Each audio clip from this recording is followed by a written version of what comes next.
Hello students and welcome to the lecture. So students, as we know that we are covering the financial knowledge and basically the banking awareness part of it. Okay. Since last few lecture, actually we are covering the insolvency and bankruptcy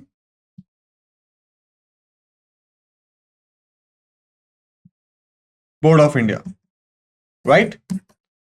This is the topic we are covering since last few lectures, and basically we have covered several you can say subheadings of this particular topic. Like we had covered the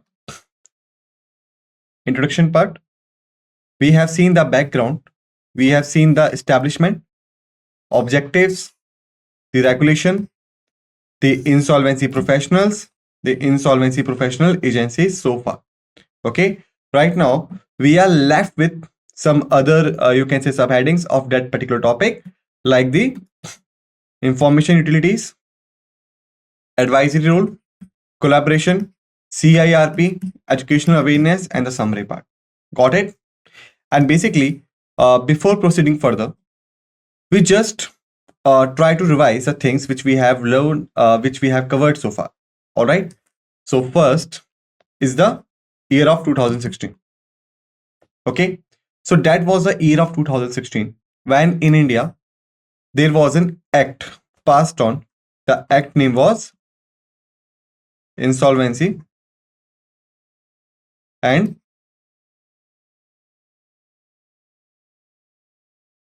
Bankruptcy Code. What was the name? Insolvency and the Bankruptcy Code. In short, you can call it as IBC. Okay.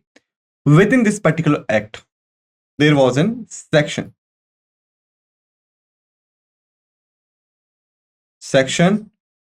188. What do you mean by the section 188? What was the significance of? As per this section, there was an establishment of a particular body which we called as Insolvency and the Bankruptcy Board of India, right? IBBI.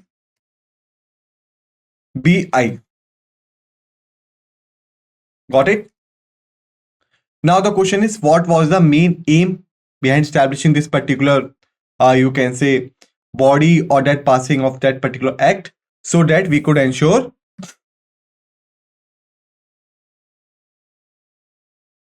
easy entry and easy exit.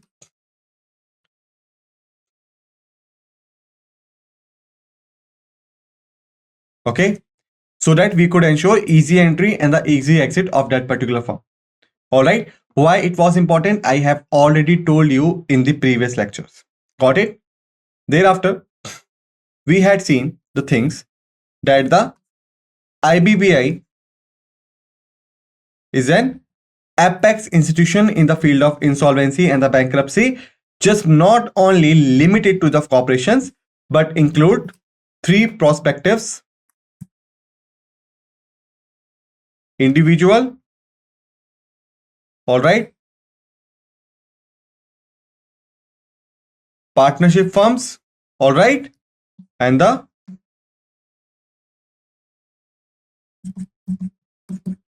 corporations. All of these things are the part of IBBI. Got it? Thereafter, what we have seen also, that it is the apex institution for registering and licensing the insolvency professional. But there is a, you can say, flow chart regarding the insolvency professional and the IBBI. Okay. insolvency professional, you can say agencies, and thereafter comes the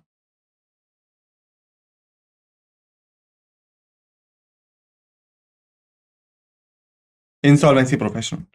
All right, so this is the flow chart. IBBI, the insolvency professional agencies, and thereafter comes the insolvency professional. So that's the topic. Okay, so students, this is the, you can say, little bit revision which we have covered so far. Now let's continue with the remaining topic. So right now we are going to start with the information utilities. Okay, so let's start. So the first is the information utilities are the entities that have been registered with the Insolvency and the Bankruptcy Board of India to play a critical role in the insolvency and the bankruptcy resolution process in India. Now, what we have seen, we had seen that the information utilities, in short, we call them as an IU. These are the entities, it means these are the bodies, these are the organizations which have registered themselves with the IBBI or the Insolvency and the Bankruptcy Board of India. Okay, and they play a critical role in the insolvency and the bankruptcy resolution process in India. Why? Let's be seen. They provide a specialized platform for the storage and retrieval of financial and credit-related information of the debtors. This information is instrumental in facilitating informed decisions during the insolvency resolution process. Now, this is the thing which we need to understand by the diagram. Okay, suppose this is a particular organization we call it as XYZ. Okay, these are the debtors. Okay, thereafter these are the creditors. All right, total asset and total liabilities.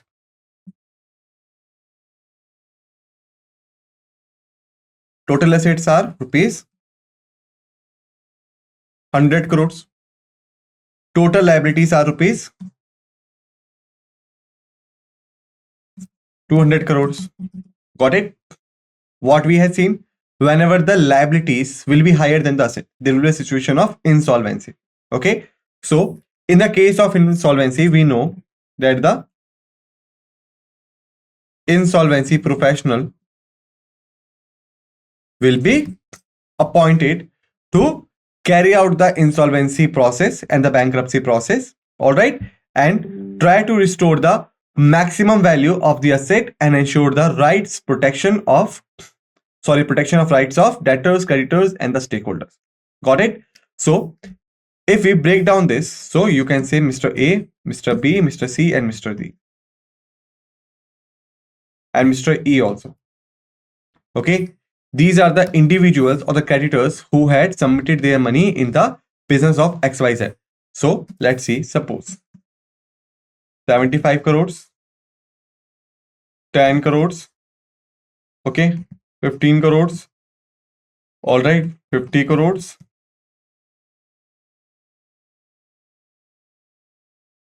50 crores. Got it? A, B, C, D, E. All right. So how the particular insolvency professional who have been appointed to discharge the assets and the liabilities in a proper manner to ensure the protection of rights for the debtors, creditors, and the stakeholders, how the person will be able to know that what to be done and how to be done until or unless the data,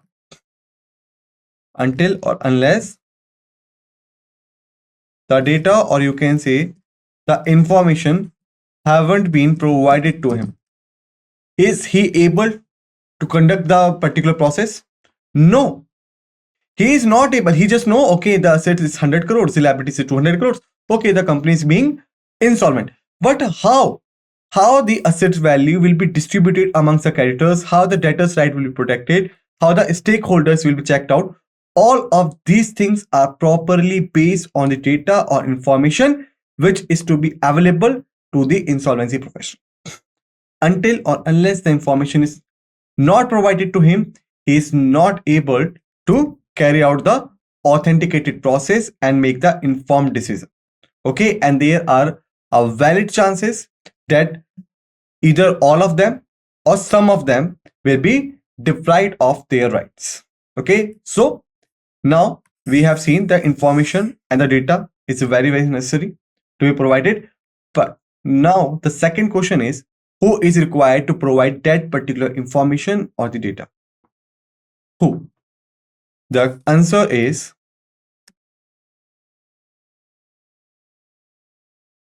the information utilities. Okay, they are the player in this particular picture or this particular you can say sport, right? IU or the information utilities. These are the organizations which provide the basic information and you can say the all the necessary information to the insolvency professional. Okay, so that he could check out all the rights and claims, he could make the authentication and then can carry out the insolvency and the bankruptcy process in the efficient and effective manner and could ensure that the rights of debtors, the creditors or the stakeholders, all rights will be protected. No one will be deprived of their rights. Okay, but please remember, here is one thing also. Access to the information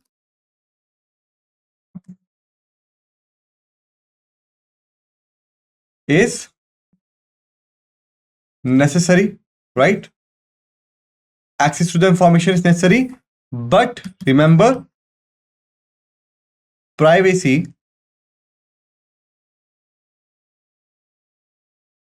of information is much more necessary.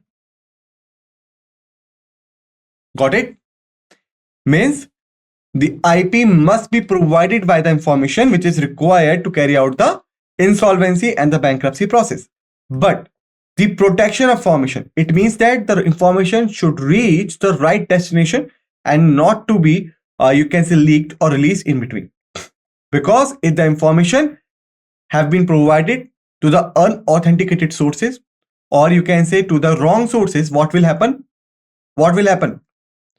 Information could be manipulated, data could be changed, and the things would be done in an you can say unethical or the illegal manner. That's why it is to be necessary that the access information is necessary, so the information should be provided, but the privacy of information is much more necessary so that right information should reach the right hands. Okay, so I hope now you have got the little bit you can say the particular introduction. Second thing is the data collection and the storage. Information utilities responsible for collecting, validating and securely storing financial and the credit related information of individuals and corporate debtors. This information includes details such as loans, borrowings, assets, liabilities, credit history and more. Like we have seen that the IU or the information utilities are the particular bodies which are required to provide the data on the time of insolvency and the bankruptcy. But do we ask ourselves while we are saying this, from where they get the data? Okay, we have seen the division like 75 crores, 10 crores, 15 crores, 50 each. We had seen the data. But if the IU had the data, it means that they had been provided with data in the past time. Okay, if not, then how they will get the data, right? So this is the same. The IU is responsible for the collection of data.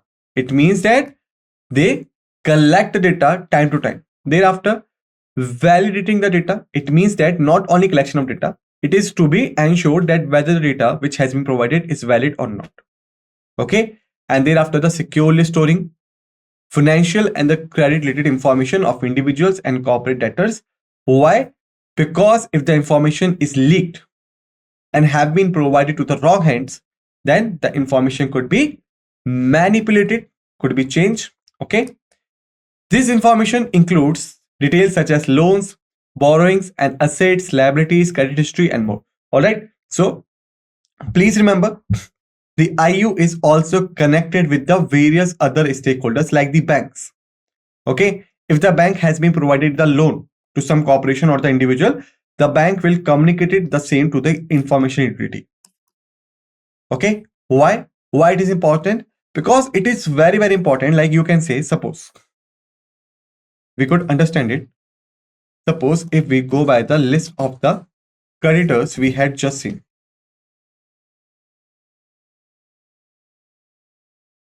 All right,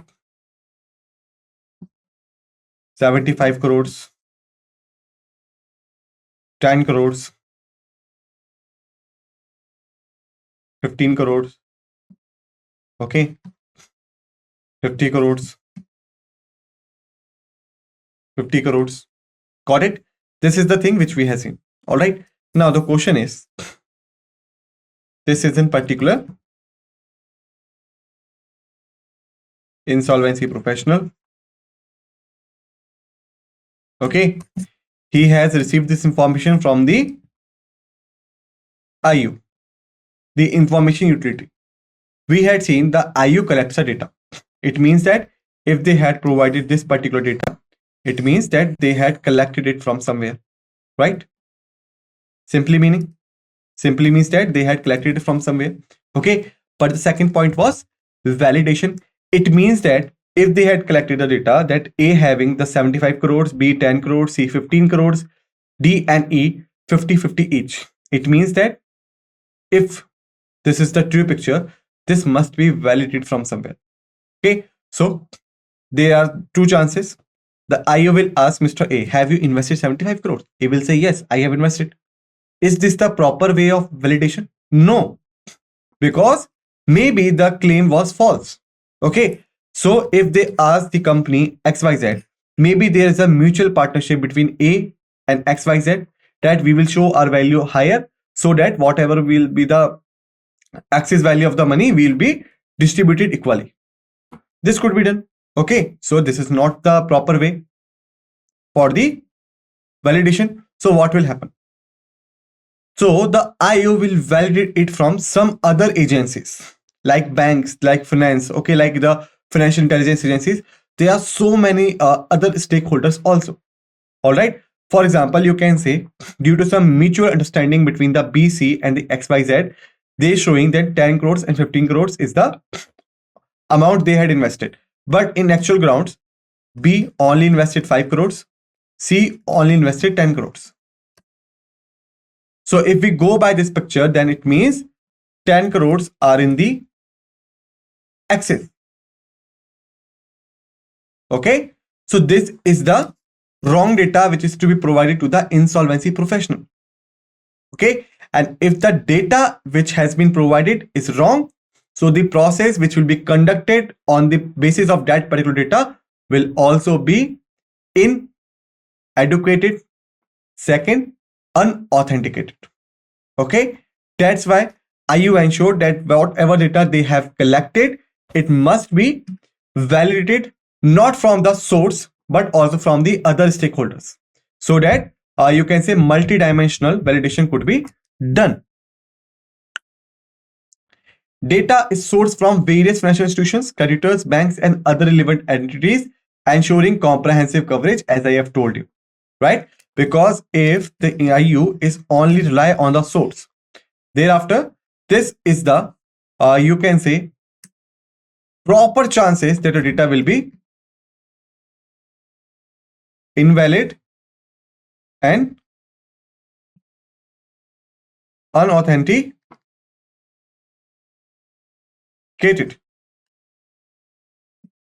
Got it? Comprehensive database.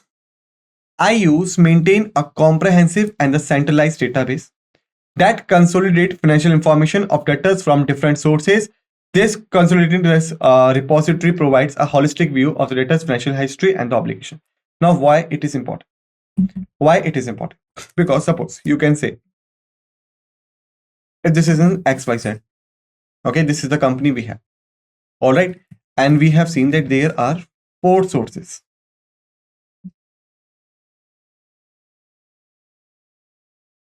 Okay, there are 5 sources, sorry, from where they had collected the data. Okay, so he say the 75 crores, 10 crores, 15 crores. All right, 50 crores. Then comes the 50 crores. Okay, this is the picture we have seen.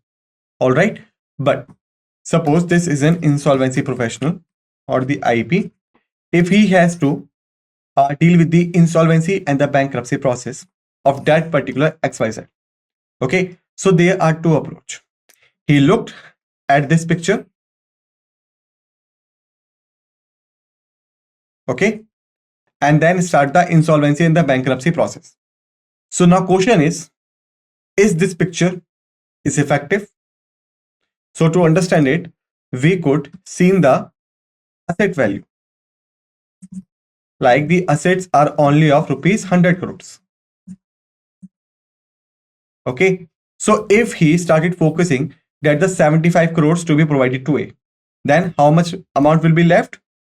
25 crores will be left.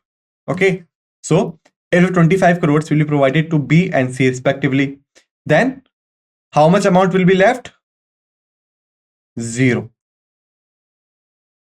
It means that D and E will get nothing from the insolvency process. Got it?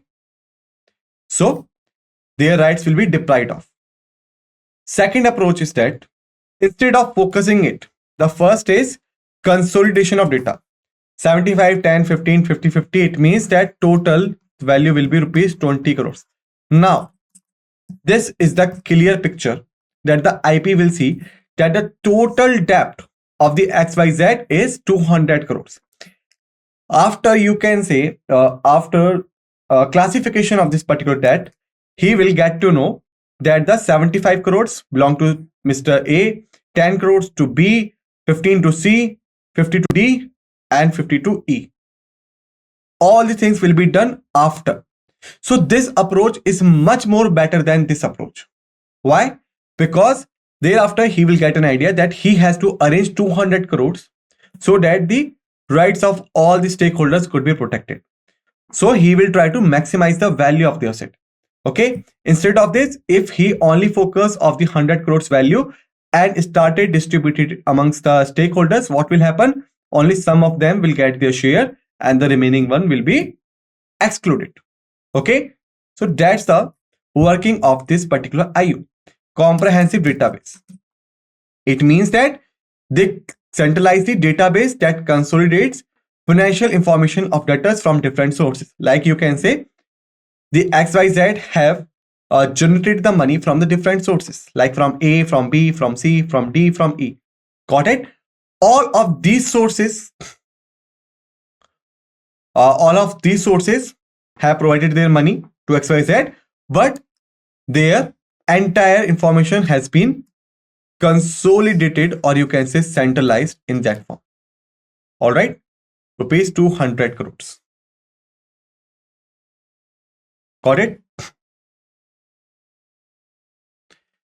This completeness of the data is essential for making well-informed decisions during the insolvency proceedings, as we have seen. Like if we only focus on the asset value and try to liquidate the asset in a manner that the amount will be directed to the stakeholders. So what will happen?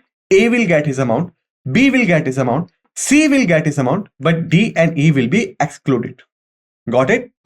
So that's the main, you can say, reason why we required a comprehensive database, so that we could see the actual picture, then we see the division of the actual picture, and then we could maximize the things and could work accordingly. Got it? Data accuracy and the validation is very, very necessary. Ensuring the accuracy and the integrity of the stored data is a top priorities of the IUs. The information utilities, they employ rigorous data validation and the verification processes to minimize the inaccuracy and the discrepancies in the information. Why? Because as we have seen, during the insolvency and the bankruptcy process, what will happen? The insolvency professional, which is required to look after the insolvency and the bankruptcy process, is totally rely on the data of the information utilities. Okay, why? Because it is supposed that the IO will be, you can say, impartial.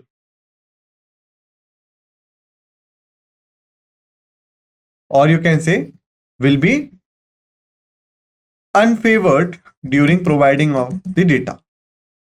Okay, how we could say this? Let me understand.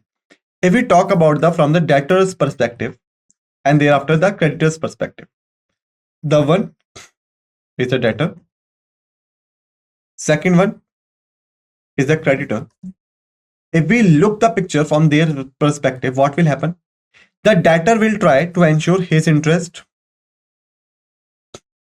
The creditor will try to ensure his interest. Okay, and whenever there is a condition of focusing only on the interest of one, what will happen? There will be the condition of unauthenticated process, because the information and the claims which are being made by the creditors and the debtors will be inclined towards their own interests, and that will lead to the unauthentication of the data and the information provided, and you can say the false claims and the rights. Okay, so here the picture of the information utilities is very, very important. Why? Because information utilities is a you can say mediocre body, or do not having any stakes where in the debtors form and in the creditors form. Okay, it means that information utilities do not having any interest in the businesses of the debtors as well as the creditors. So their interest not you can say indulge or inclined, so that they could ensure the impartialness and the fairness in the information provided. Okay, that's the reason why the insolvency professional is totally rely himself on the information or the data which has been provided by the information utilities. Got it? So this is very, very important, that the information utilities, which are supposed to be the main backbone in providing of the data and the information during the process of the insolvency and bankruptcy, must be able to collect the data in effective and efficient manner, or the validated data. If the data is not validated, doesn't matter how much data you have collected, how much you have centralized it, but all things will be waste off, because the data which has been collected is inaccurate. Got it? So that's the main reason why they are supposed to be more rigorous and you can say more strict while collection of the data and the data validation and the verification processes, so that they could minimize the inaccuracies and the discrepancies in the information. All right. Accurate data is crucial for creditors, the insolvency professionals and the other stakeholders to make informed decisions. Why? As I have told you, because if any particular body which having the interest and which you can say indulge in the insolvency and the bankruptcy processes to get the reward or to handle the loss, if any kind of this particular body is involved in the process to provide the data, there are chances that the data will be inaccurate. Why? Because everyone will try to safeguard his interest so that the information could be manipulated or changed. Okay, so students, basically in this particular lecture we have seen the some facts and figures regarding the information utilities. Okay, I hope that the things has been clear to you so far, and you are able to connect it from the solvency professionals, the professional agencies and the information utilities. Some fact of it, I have been trying to connect all the things for you so that you can connect the right dots to the right place. So it's my request to make sure that you have revised all the facts and figures in a proper manner before you have come for this lecture, so that you could enjoy your journey in this IBBA series. Okay, so with this note, let's end this lecture, and what we say thank you.